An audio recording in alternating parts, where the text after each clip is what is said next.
Ah.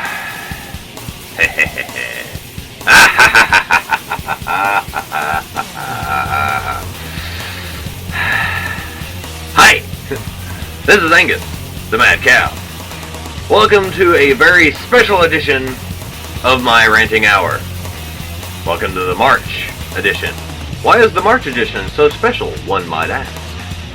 Well, I've been told that someone else is going to be on my show. How could this happen?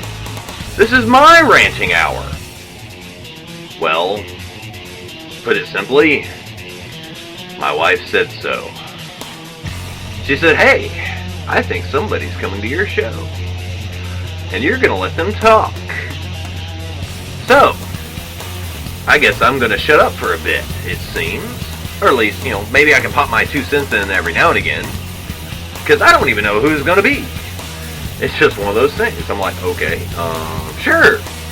I've never had a special guest before. I've done a few interviews here and there, but nothing turned out quite right. That was in my early days.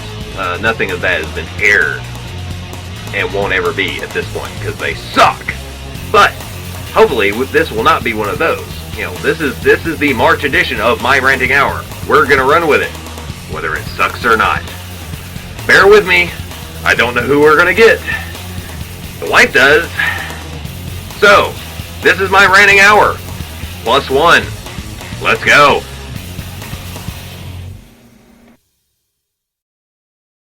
Here we go. I should have known. I know that voice anywhere. It's Geno! Hi, Geno. Howdy, Angus. I'm so glad it was you. At least it wasn't my brother. Ha! Anyway, this is my good buddy Geno. And so, hey, you just turned 21. Hey, let's get some insight into Geno's life. See what it's like to be 21 in this day and age. So, Geno, what is it like to be 21? Honestly, for several birthday milestones, I've kept on thinking that I'm going to go through some magical transformation, like, at 16, or 18, or 20, or 21. And so far, nothing has really ever happened to do that. It's kind of just another day and another year, and sure, it kind of opens up a couple of new, really fun things for you to do, like, woohoo, now I can go get tanked. And I can, gosh, what else can I do at 21? Oh, I can rent hotel rooms and rent-a-cars and whatever. But honestly, I don't use all that in my normal everyday life, so it really hasn't done much for me. Well, one thing it does drop your interest rates for or insurance for driving. That certainly would make a difference if I was actually driving at this point. But I am getting my license this summer, so at least it's a good thing that I'm going to start at 21 instead of starting at 18 and going down from there. Because the way I understand insurance, if you start at 21, it's actually lower than if you started at 18 and then got the knockdown rate. Yeah, that is true. And then when you get to 25, it drops a lot. Thank goodness. I doubt I'm going to have any money left by the time I'm out of college. Oh yeah, broke college student here. I know that feeling. Ugh. Yeah, it's getting ridiculous. It's like, if you've looked at the graphs, the rate at which incomes are increasing are staggeringly lower than the increase in college tuition rates. It's ridiculous. I mean, you're looking at some of the projections for like 2010 and the class of 2015 or 2020. They're going to end up paying somewhere around $25,000 per year. That's insane. How is any parent with more than one child going to put them through college? It's going to just increase the span of the middle rack. The poor won't have, and the rich will have more. Yep. Rich get richer, poor get poorer. That's like an ongoing battle thing there. My solution? Kill them all! Of course, that's the, oh well. That might not be the best course of action, but hey, sometimes I feel that way. What do you feel about that? Well, it certainly would decrease the surplus population, but that would decrease all of the regular population as well. Tough choice. If we were to leave all the middle-class people, I think we'd be fine.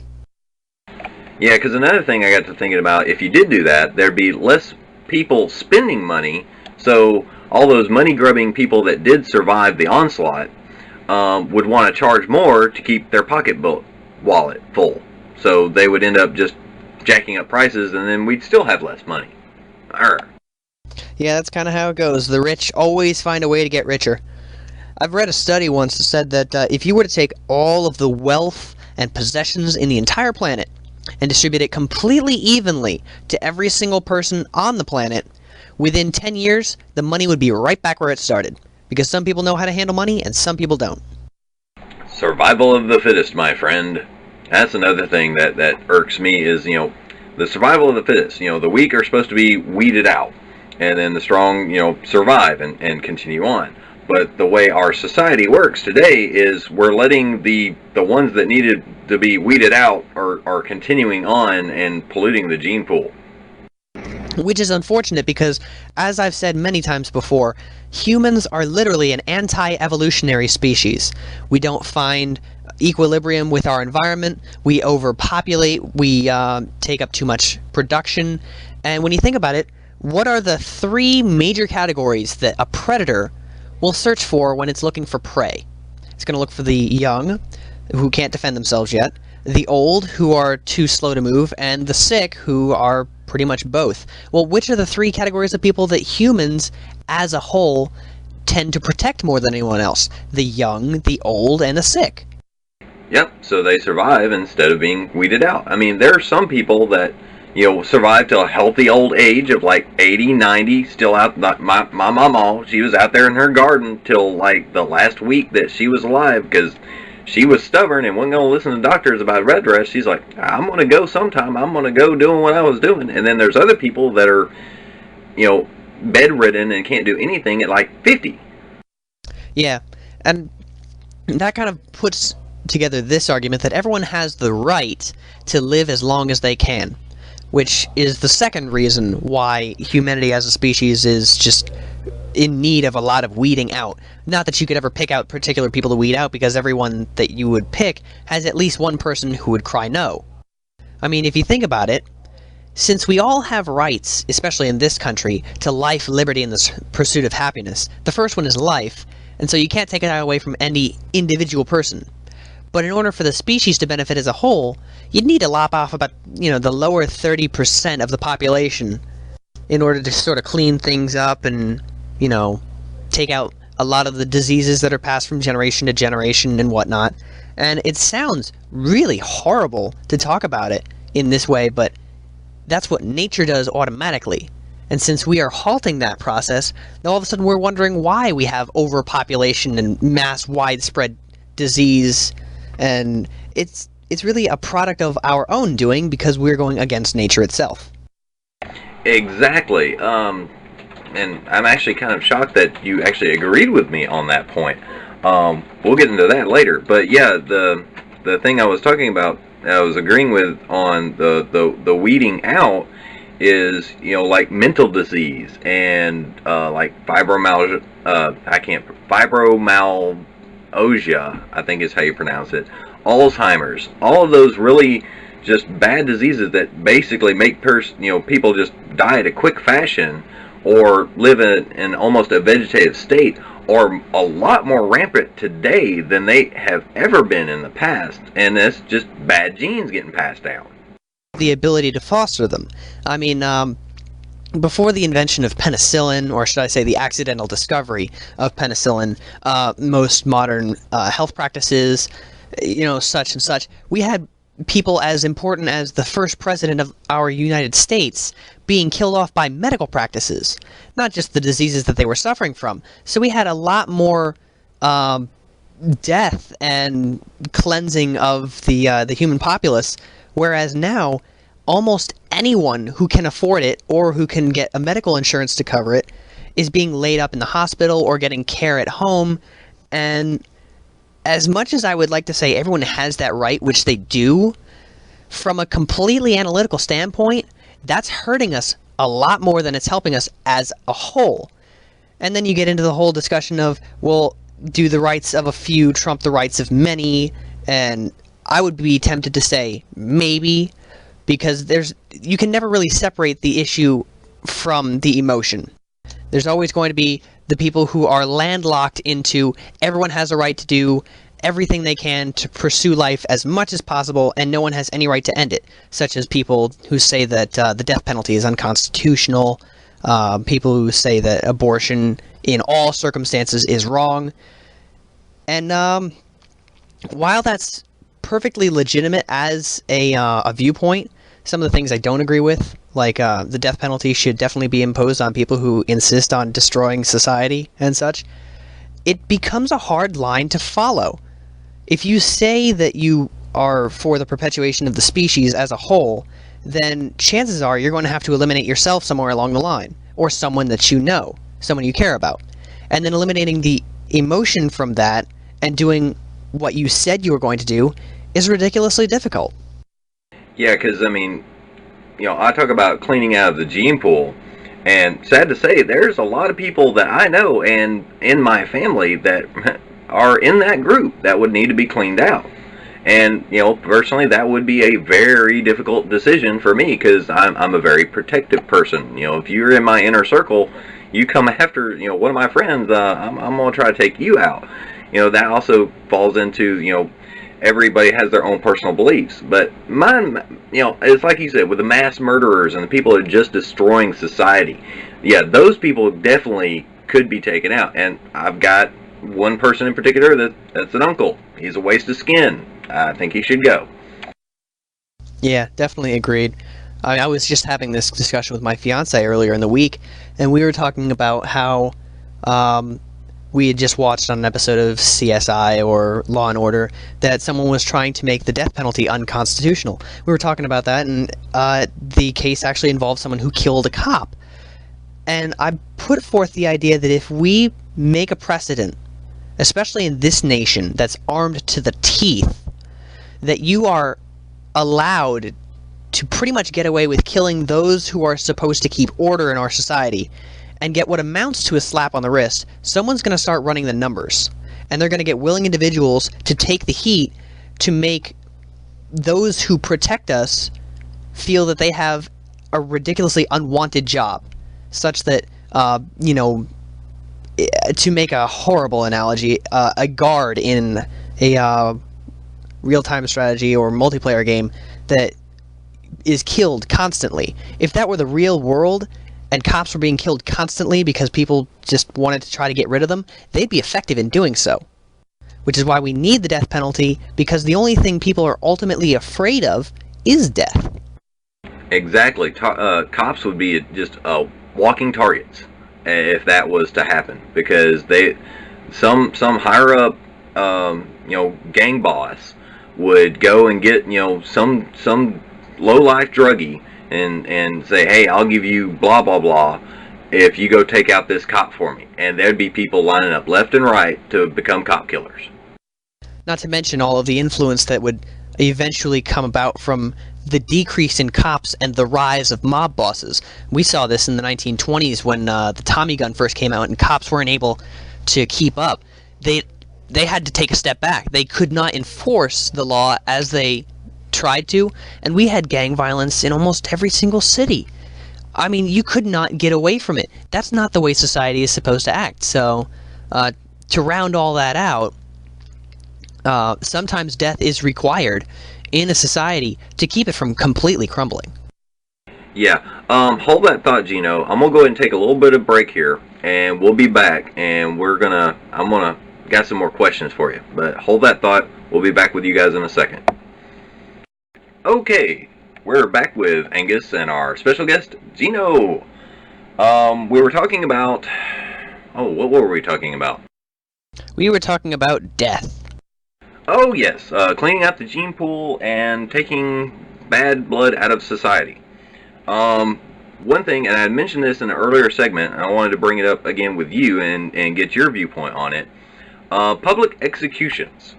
I'm for them, because in the Middle Ages when they used them, they were a very excellent way for deterring people for committing really bad crimes, because they actually said, okay, if you do this, this is what's going to happen to you, and they actually got to see it.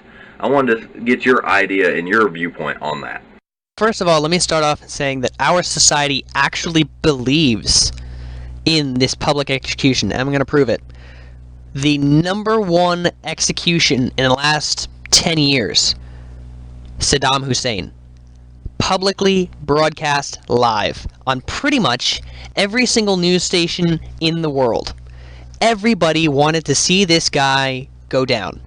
And that's pretty much what we got. We didn't get to see exactly what happened, but we watched him walk to the gallows. We were getting second-by-second reports, and as soon as he was dead, we knew about it. So we actually do believe in the concept of a public execution. The difference is our level of expectation. Back even 100 years ago, if someone was found to have broken the law, their punishment was public. I mean, ridiculously public. If you've ever read The Scarlet Letter, even being raped, a girl would have to wear her shame for the rest of her life as a scarlet letter. And that was, what, 150, 200 years ago? So even much, more recent things, public courts and punishments of superstars. Everybody's watching to see these things, more out of entertainment than anything else, but we are literally allowing people to see the punishment of others. Executions, however, are a little bit more on the stingy side because that's somebody dying, and we have rules against no snuff films and, public decency and human rights and all that. But for the most part, we get all the details later, and that in itself is what is broadcast to the public. So while punishments are much more private, they are still released to the public in some manner to show exactly what's going on behind the scenes. So there really is no private punishment. Yeah, we find out eventually, afterwards, I don't remember all the details. There was a recent execution, person been on death row for like over a decade, which is another thing. I'm like, why does it take so long? Because, they have all the appeals and everything like that. They have to go through this legal charade to get this person finally, taken out. And they do that just in case they did make a mistake and incarcerated the wrong person. They don't want to put an innocent person to death. And I agree with that, But the way our technology is nowadays, I don't feel that there's nearly as many, I'm not saying there's none, but there's not nearly as many wrongly accused people in jail nowadays that there was before. So killing people off through the death penalty that way, I think should be in a more expedient manner, just to save taxpayers dollars of keeping this person alive. And another thing I just find totally bizarre is the person being put to death has to be completely healthy before they kill them. Well, yes, and that still stems out of the human rights movement, where you're not allowed to show people actually dying on television. You're not allowed to treat people inhumanely. So in order to prove that the person wasn't, beaten to death or starved to death or had any kind of disease that took over from bad care in the prison system, we have to make sure that they're in pristine health, which costs money.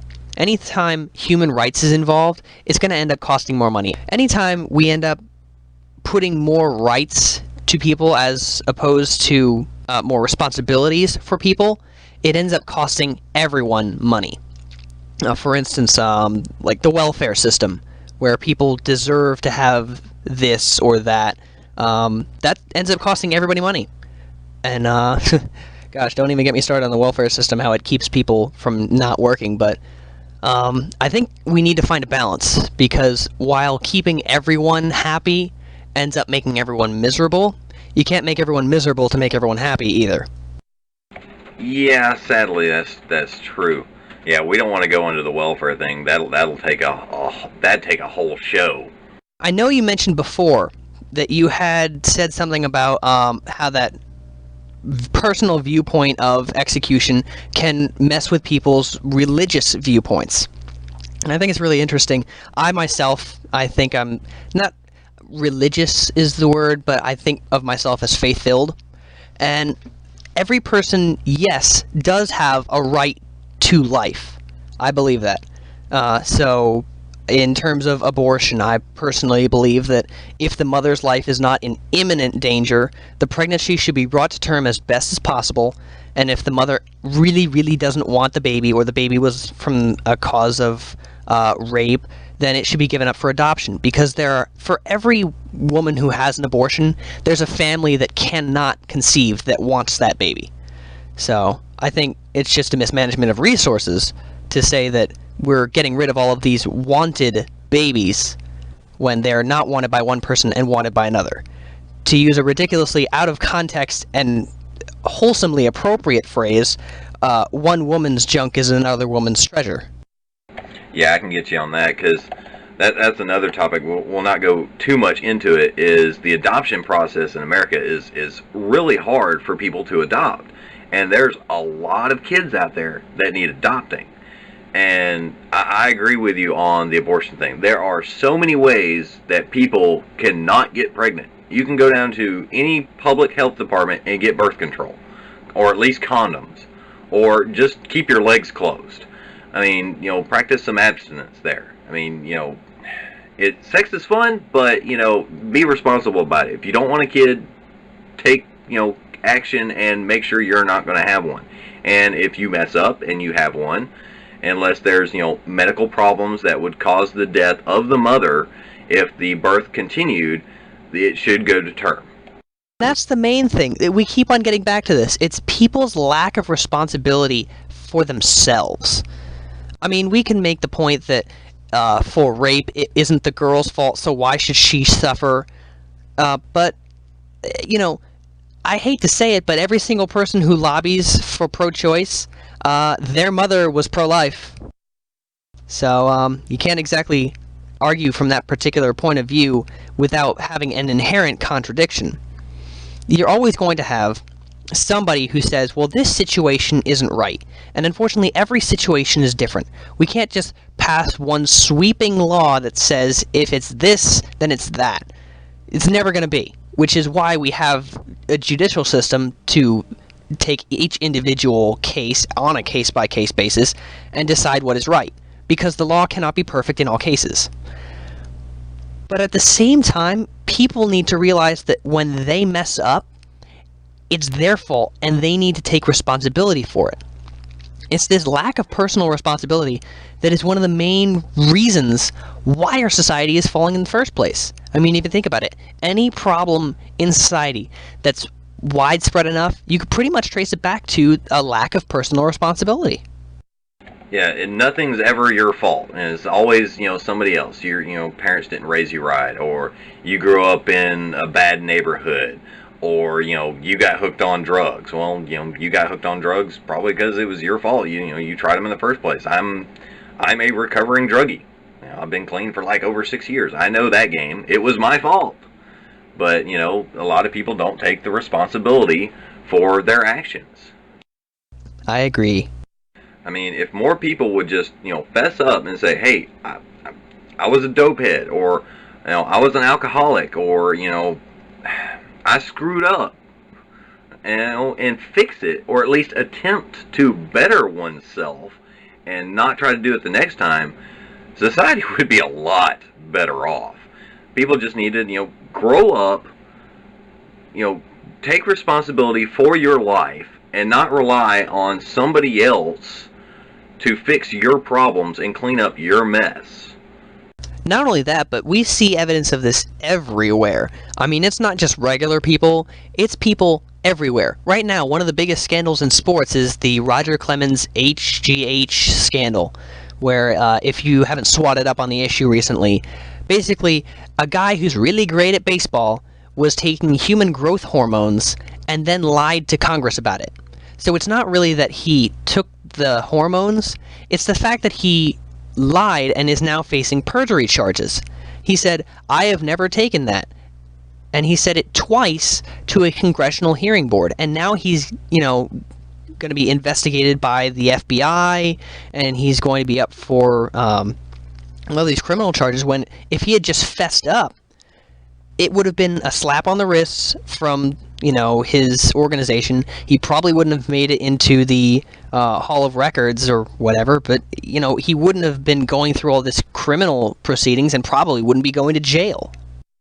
Yeah, I don't even think they should have brought Congress. The congressional hearings, I think, is a load of BS.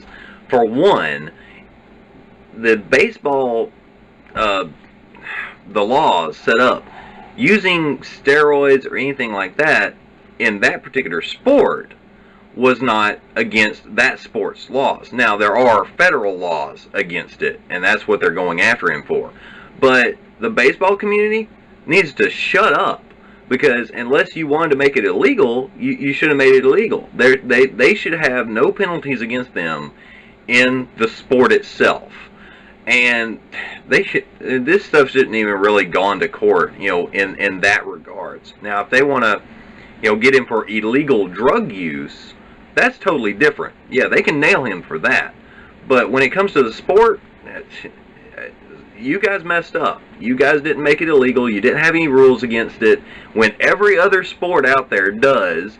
And, of course, if there's no rules against something, somebody's going to go do it. I mean, all these big sports guys, if they can get away with it to improve their game, they're going to do it.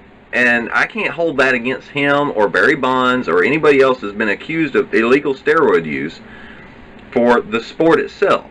Now, the drug itself, I don't like steroids. Steroids are bad juju, very bad juju. It messes you up in more ways than it actually helps you in the long run. Because I like the old school, where people actually busted their tail, worked out, trained continuously to be a better athlete instead of taking a quick fix. But I don't like the media hype that they're putting on it. It just, I get sick of watching the TV, because like we were saying before, all these celebrities on trial and everything like that, it's just a big, it's a ratings hype. If you break the law, go by the law, take care of it, and get it over with. And if there's not a law against it, don't worry about bringing it up, because they didn't break any laws in that particular. Get them for the laws they broke, and laws that they didn't break, ignore it. Yeah, I've always thought that the government is far too involved in people's lives on some aspects, usually most aspects. The government should really be a lot more laissez-faire than it currently is. I mean, if you think about it, if the government were to rescind all of its, we're going to do this for this community and that for that community, and giving a couple $100 million to some state because it got hit by a tornado or a hurricane. I mean, if we were to stop all that and require people that if something bad happens or you need something, you got to go out and get it for yourself, our economy would have absolutely nothing wrong with it. I mean, we're on the edge of a recession right now, and if government stopped all funding to everything that it's funding currently and required that people go out and get it, one, our non-employment rate would drop right through the floor. Two, our production would go through the roof. Costs would be lowered because people would be buying more because the government isn't paying for all the stuff that they're trying to use. Costs would go down, everything would improve and get better, but because the government has to just throw money at people's problems, we end up with a society that's teetering on the edge of financial crisis and unemployment rates that are really a lot higher than they should be. I mean, most of what our money is going to people who waste it. We've heard stories about government buying $100 hammers and $1,000 toilet. It's so wasteful because nobody really tracks it, or government has nice big friends that they want to give big cushy checks to. If we were to cut all that off, I think our society would be a lot better off. Yeah, it's just it's propagating people not doing stuff for themselves. The government's taking care of all these stuff, for you, and it's making people's like, well, I'm just going to sit on my butt at home and not do anything and let the government take care of me. They want the government to raise their kids. They want the government to pay for their disability and all of this other stuff, and they don't want to take action for themselves. And it's just making the problem worse.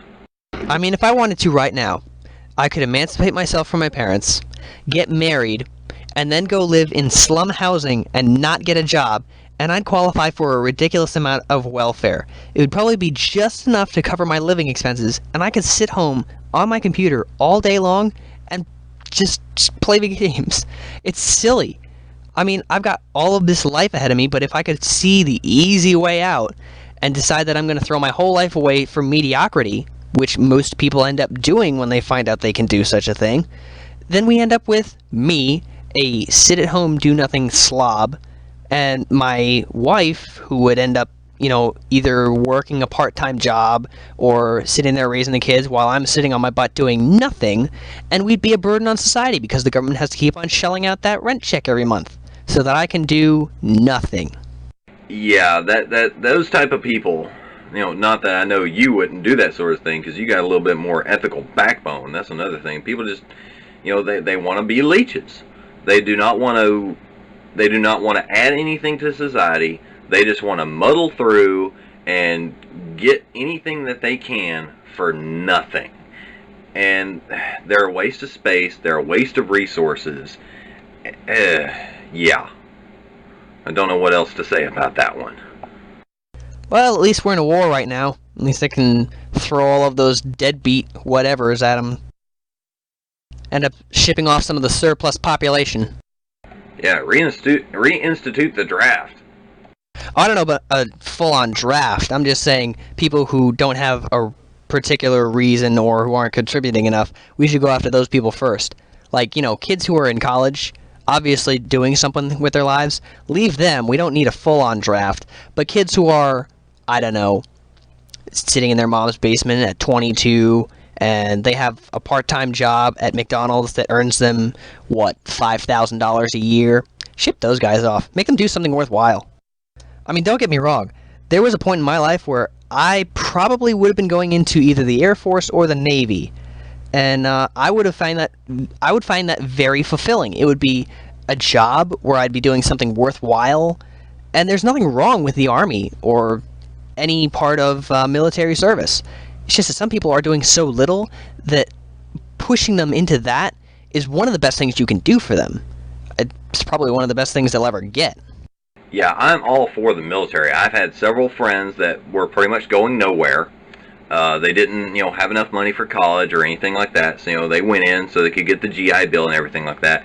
And they came out a totally different person than I went to high school with. They're determined, they're disciplined, they know what they're going to do with the rest of their life, and they're focused. The military is great. When it doesn't end up getting you killed, which of course is going to happen when you're in the military. Whether by friendly fire accidents or, a crash of a friendly helo. It unfortunately happens, but the amount of good it can do a lot of people, I don't want to say outweighs the cost of human life, but it certainly is something to consider.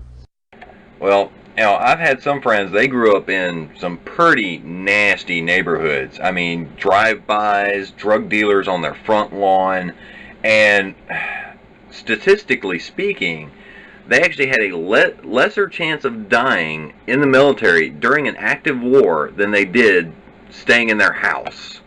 Yeah, go figure. That's why some of these inner city areas, like, especially I'm from New Jersey, I was only about 40 minutes drive from Camden, New Jersey, the #1 violence rated city in all of America. Can you imagine what kids, like 14, 15-year-old kids who are living in that environment, have to think of the rest of the world? I mean, they're in a land of overabundance. Even with our recession, we're still one of the richest nations in the world. And they're sitting in one of the worst parts of it. They've got to be so disillusioned with society. I mean, that's really sad. Yeah, that's just, we are in, the land of opportunity. But there's just some places in the country that people grow up in, they're like, they just can't see it. But yeah, we're kind of long on this segment, so let's take us another breather, and we'll come back, talk about some more topics, and we'll send you on your merry way. Right, yeah then. Alrighty, we're back for this will more likely be Geno's last segment. He's got to run here in a little bit. Got to do some college stuff. You know, he's taking time out of his busy schedule to talk with me instead of doing like some kind of term paper and stuff. Yeah, 6-page term paper. I'm glad I'm not you right now. I hate term papers. I was very good at them. I love the research part of term papers. It's just the actual writing part. You know, that's why I like to talk. I suck at writing. But yeah, let's we're gonna get some happy-go-lucky stories here, because college life when you're 21 versus what college life was like when I was 21. Decade ago, something like that. So I'm gonna let Geno have the mic here for a bit and give us some lovely anecdotes of being a adult. They're legally an adult at 18, but you're really not an adult until you're drinking age. Of course, Geno's not a drinker, but anyway, I'm rambling. Geno, take her away. Give us some funny stories. I got to be put in a better mood before we wrap this up. Now it's my turn to ramble. Let me see. Well, first of all, I think I'm going to go back a couple of years, and I'm going to go back to my high school senior class trip, and how all of this drinking nonsense between 18 and 21 works. I don't know if anyone is aware of this in the listening area, but the United States has a age 21 for drinking. Outside of the United States, that varies really largely.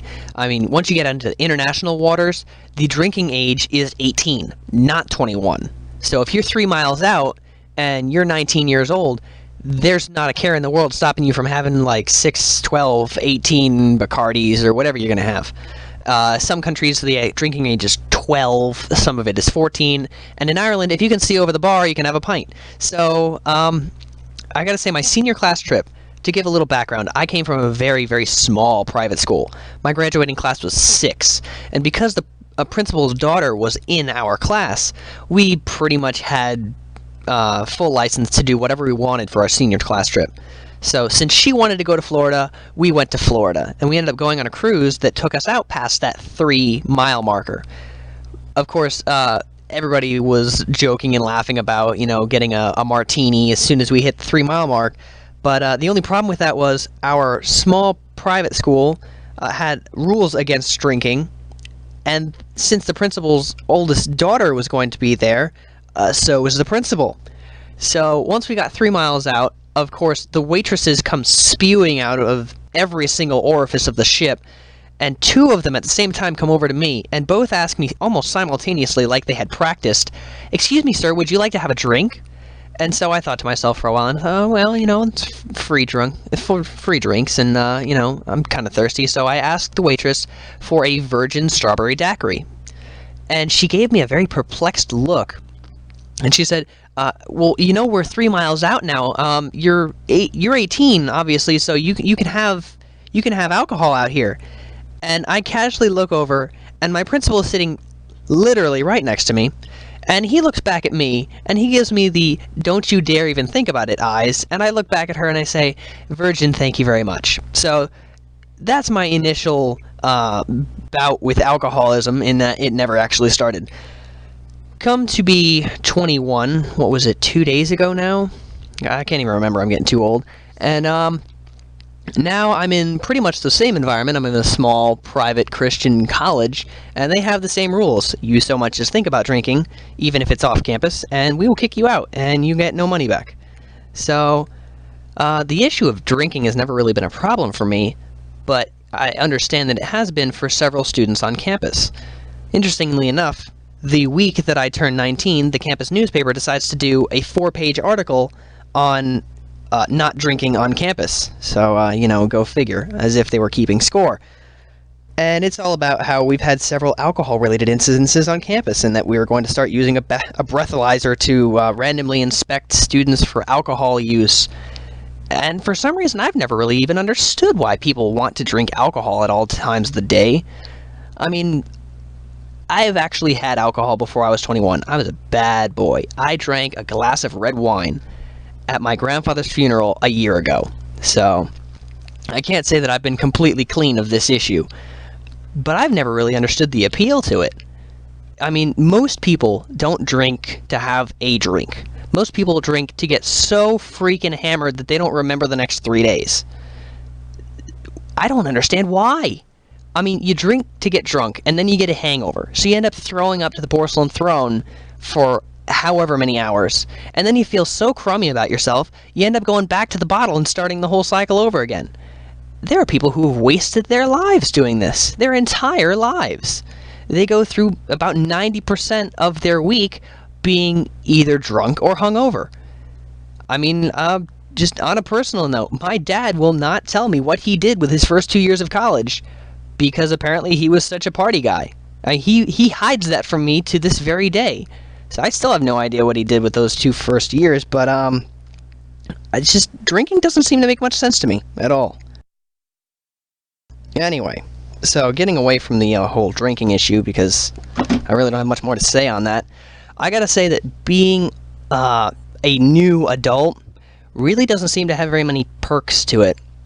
Especially when everyone looks at you and sees a new fledgling adult, their expectations are extremely high, and their possibilities for you are especially low. I was going through airport security, and going from Pennsylvania down to Texas for a wedding, which was not mine. And I had a pocket knife with me from Pennsylvania down to Texas. Apparently in Pennsylvania, they didn't care. It was less than 3 inches. It was one of those Swiss Army knives with the red casing and 8, 9, 10 different appliances on it. So nobody really cared. Coming back from Texas, though, I got stopped, and I almost had to get detained because the airport security officials found this on me and thought that I was possibly going to do something with it. You know, like charge the bulletproof pilot's door with a 3-inch blade, or hold one of the poor passengers hostage or something like that. And I tried to explain to him that I just used it for common everyday utility, and that obviously I wasn't going to use it for anything, and how it had actually gotten through security once before. And the security officer actually began to call over more security officers as if I was going to start doing something. It seems that being in this crucial age of right out of the teens to your mid-20s, people have very, very high expectations for what you're supposed to do and very low expectations for your actual behavior. So, yeah, I just managed to barely make my flight while not getting put in a cell that day. But, yeah, that was some good times. Dramatic pause. Yeah, that's kind of crazy, man. It's like it's Swiss Army knife. I'm gonna cut your hair with the 1-inch pair of scissors. Beware. And this is another issue where people have just gone way too far overboard. I mean, before 9/11, people didn't care what you took on a flight. You could smoke in the bathroom, you could be sitting there cutting your nails and whittling at a piece of wood. Nobody really cared. I mean, there had been terrorist attacks with airplanes before, but they had always been, people who had automatic machine guns and bombs and whatever, stuff that you actually expected terrorists to use. So nobody really thought that a nail clipper was going to be used to take over a cockpit. Well, suddenly 9/11 comes by, and for some reason, even though the terrorists were still armed to the teeth, we went overboard because it was the first time we got attacked. So, of course, we had to make sure that all of the bottles were less than 3 ounces now that some crazy terrorist decided they were going to try to smuggle a shampoo bottle with a bomb on it. And, God, heaven forbid, if you have a nail file, you're going to get tackled by an air marshal. That's another thing. They've got air marshals who are taking the guns on the planes themselves, and you're not allowed to have a pocket knife. Somehow, this seems like a mountain out of a molehill, but explain to me how 2 or 3 air marshals per flight, randomly dispersed throughout the cockpit and the passenger area, are supposed to be able to have to wrestle with someone who has a 4-inch blade. I don't see how that's really physically possible. 1 or 2 well-placed shots, or even a gun pointed at someone who has a knife, is probably going to be enough to stop them. But that's just me. Maybe we're just trying to solve every single problem ever. And that leads me on to my why laws hurt normal people rant. It seems as though every time a new law is put out, or a new series of laws comes in, sweeps over, and changes a whole system, it is not the people who break the law, necessarily, that are hurt by it. More so, it is the people who follow these laws that are hurt by it. We've seen this over and over and over again. People who try to break the law will break the law, and sometimes they get away with it, which is almost as good as the law does not exist. But the people that have to adhere to these laws end up having to go through so much more time and energy fulfilling the requirements of these laws that they end up getting either sidetracked by all of these new regulations, or they lose time, money, energy. And more laws always means more waste, pretty much. For those who are trying to obey the law, it's always a hassle. Yeah, one of the major ones we can touch on that is gun restrictions. I'm a gun person. I believe in guns. But if a criminal wants a gun, he's going to get a gun. He's not going to care about some gun law. If he wants a gun, he's going to go down to his local, black market gun guy and get it for like $50, $100. And then me, if I want to get a gun legitimately, I have to go through, weeks of red tape just to get a gun or a permit for a gun. And that's the thing. The Second Amendment has been under a lot of really heavy scrutiny and fire lately, because there are some people who legitimately claim that the Second Amendment was more pointed towards the states having their own militia than it was for the citizens to bear arms, as in firearms, for their own personal use. Some people make the argument that because America has so many guns in it, that's the reason why we have the most deadly violence, which is true. We are one of the most violent countries for our citizenry in the world. On the other hand, there are people who, and rightly so, say that the Constitution should be read as formally as possible and taken as literally as possible. And when it says that the citizenry should have the right to bear arms, that's what it means. I personally believe this because, as you said before, Angus, if somebody wants a gun, they're going to get a gun. There's nothing stopping them. If somebody wants anything, chances are they're going to find a way to get it if they have enough money. It's the people, like I said, who want to follow the rules and obey them that end up getting hurt the most. But crime is one of those things where it's not just a rule that's broken that hurts you or someone close to you. It's some law that hurts complete strangers. It's something that when someone who doesn't have a gun comes up against someone who does have a gun, they're sitting here cursing the gun control laws while they're getting held up. And if only I had something to defend myself right now, maybe this wouldn't be happening. So the normal people end up getting hurt by gun control laws. Criminals, nothing. They get a slightly more severe sentence, but most of the time, the courts aren't even going to be concerned that they had an illegal weapon. I mean, that's such a paltry sentence compared to whatever crimes they committed with those weapons. And let's face it, we hardly ever find illegal weapons without having some kind of major investigation on a worldwide criminal anyway. So really, the issue is quite trivial.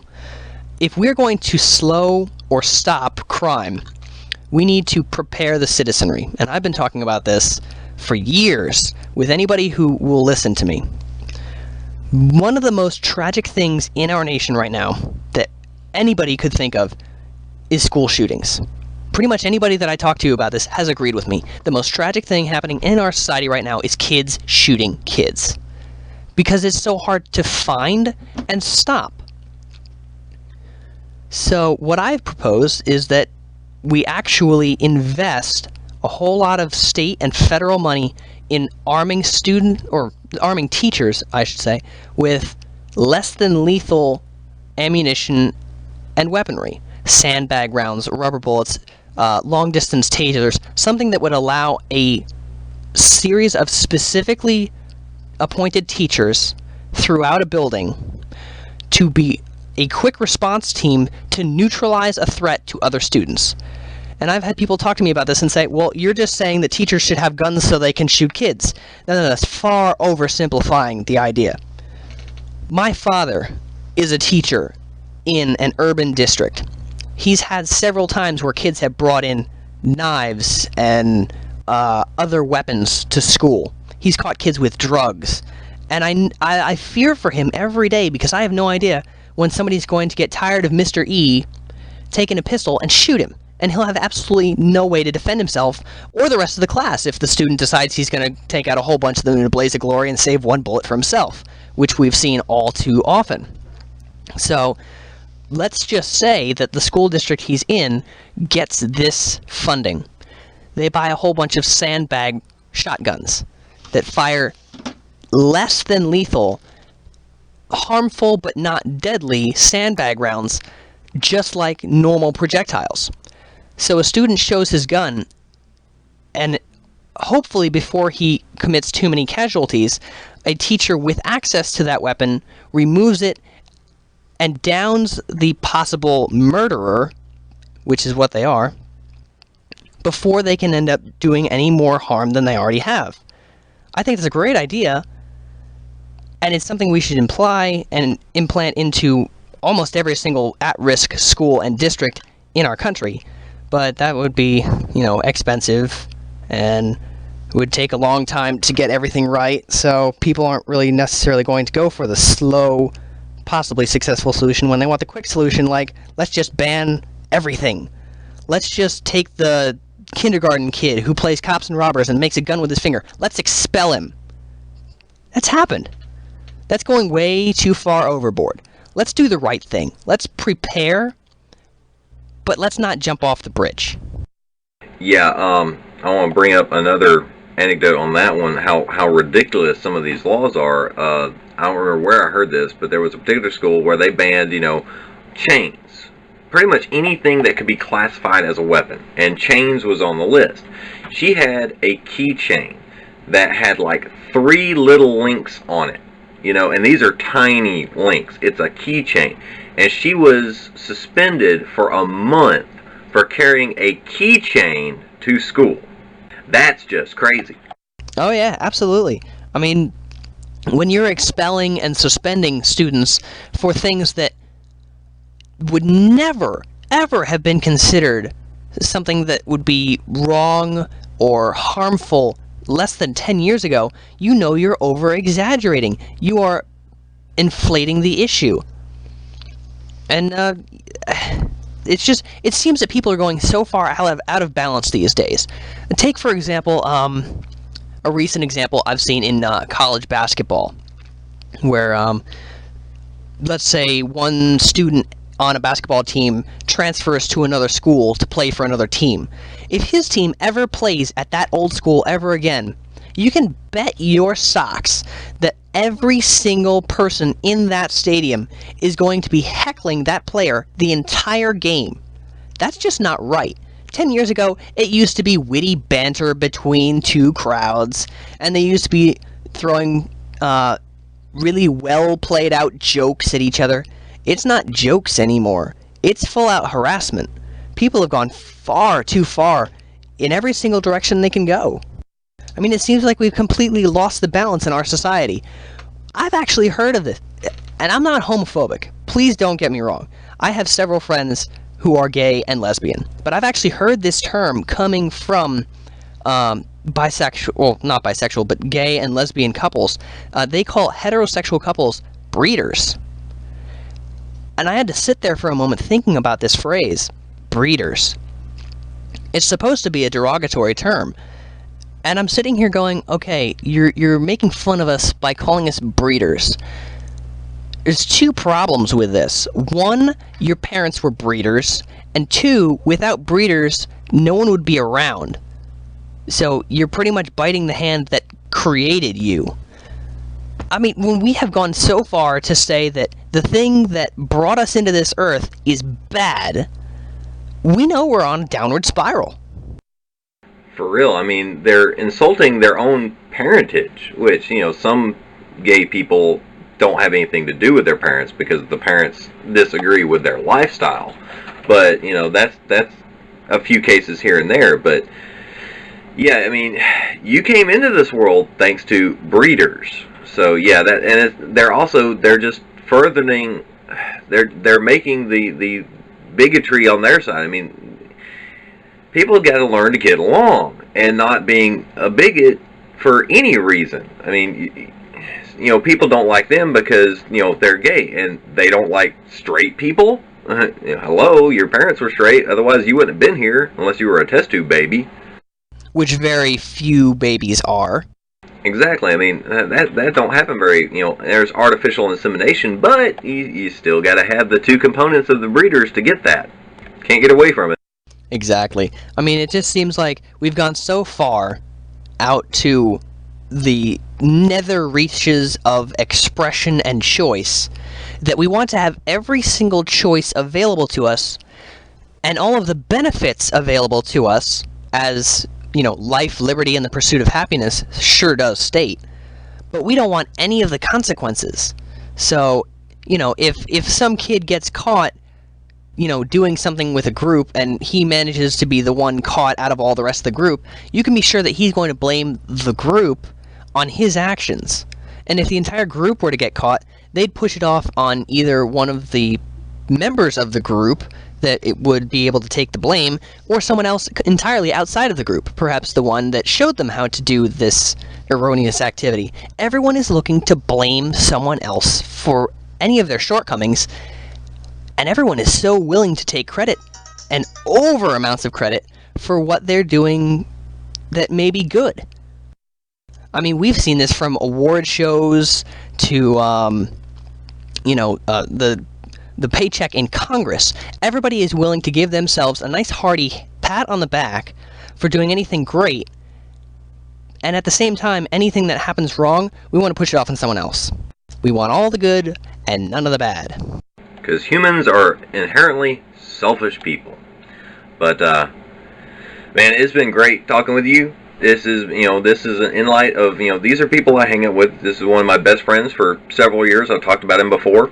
And I hope you guys have enjoyed spending time with Geno. But I think I need to run him off so he can do his homework like a good little boy. Yeah, that'll happen. So to wrap this up, basically, people, grow up, take responsibility, and stop blaming everybody else for your screw-ups. I think I'm going to go drink 5 Bacardis and then blame it on my parents. Because they didn't teach you that alcohol was bad. You're an adult. You should know by now. You've been on the earth for 21 years. That's a whole nother topic altogether. But anyway, it's been nice talking with you, man. Hope to have you on again sometime. Alright, see ya. Alright, guys. Gonna take another little break and come back, probably wrap this show up. See you guys in a second.